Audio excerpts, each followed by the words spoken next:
Genetics is something that I previously had really little experience with, but something that attracted me instantly was with my previous work that I've done in the fields of astronomy, where people have been using incredible technology to look further and further into the universe. I think at Sanger people are looking deep within the human being, so it's almost like a reverse telescope. Katie came to Sanger as a visiting artist and talked to the scientists here and had an interest in history and the evolution of life and representing that. Chris's work is looking at the pathways of human beings across the planet, but also mapping a kind of evolution of species through sequencing DNA. There is a tree of life that links all living and extinct species together, right back to the origin of life. And in the past, we could only infer that tree of life by studying the structures of living species or the structures of fossils. But now we can also use DNA. I think learning about looking into deep history and deep time through using DNA to almost map a history of the planet is one of the things that sparked off the idea for this fossil necklace. I suppose I was imagining it a bit like a code for life, which is also almost what DNA is. It's a kind of holds within it a key to the connections between things and all of the replication of species through time. I began by reading a lot about fossils, about what they are, the material makeup of them, where to get them from, and then we started going to international fossil fairs and I started buying them from auctions and magazines and directly from people, and I even found a number of them myself in Scotland. Eventually I started mapping them together in a drawing, and I mapped the drawing into geological eras.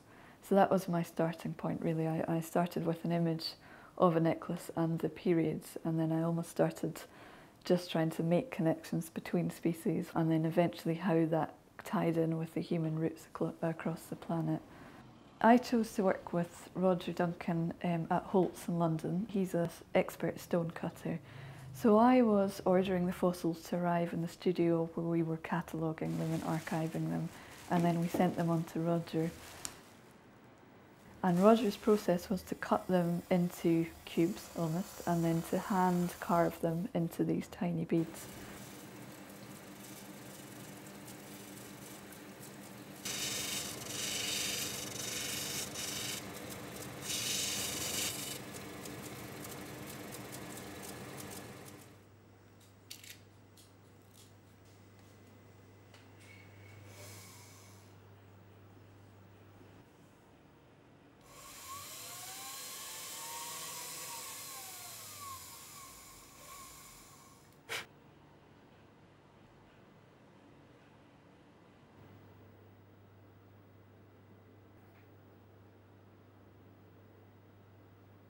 A lot of the fossils are trace fossils, which means the surface of the creature was kind of embedded on the surface of the fossil.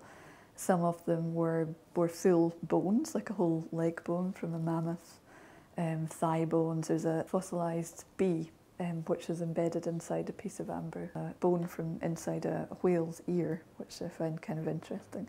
Like it's this whale might have heard all of these sounds through the sea, and now we've got this fossilised ear bone.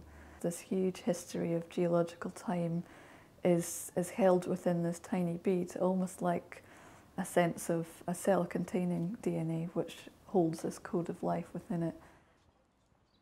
I think exhibiting the piece in Kettle's yard is really quite a perfect context.